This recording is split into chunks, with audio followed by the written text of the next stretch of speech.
حمید بن عبد الرحمن بن عوف نے خبر دی کہ حضرت ابو ہریرہ رضی اللہ تعالیٰ عنہ نے فرمایا کہ اس حج کے موقع پر مجھے حضرت ابو بکر نے یوم نحر ذی الحج کی 10ویں تاریخ میں اعلان کرنے والوں کے ساتھ بھیجا تاکہ ہم منا میں اس بات کا اعلان کر دیں کہ اس سال کے بعد کوئی مشرک حج نہیں کر سکتا اور کوئی شخص ننگے ہو کر بیت اللہ کا طواف نہیں کر سکتا۔ حمید بن عبد الرحمن نے کہا، اس کے بعد رسول اللہ صلی اللہ علیہ وسلم نے حضرت علی رضی اللہ تعالی عنہ کو حضرت ابو بکر کے پیچھے بھیجا اور انہیں حکم دیا کہ وہ سورہ برت پڑھ کر سنا دیں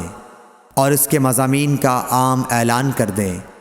ابو ہریرہ رضی اللہ تعالی عنہ فرماتے ہیں کہ حضرت علی رضی اللہ تعالی عنہ نے ہمارے ساتھ نحر کے دن منا میں 10ویں تاریخ کو یہ سنایا کہ آج کے بعد کوئی مشرک نہ حج کر سکے گا اور نہ بیت اللہ کا طواف کوئی شخص ننگے ہو کر سکے گا۔ صحیح بخاری حدیث نمبر 369۔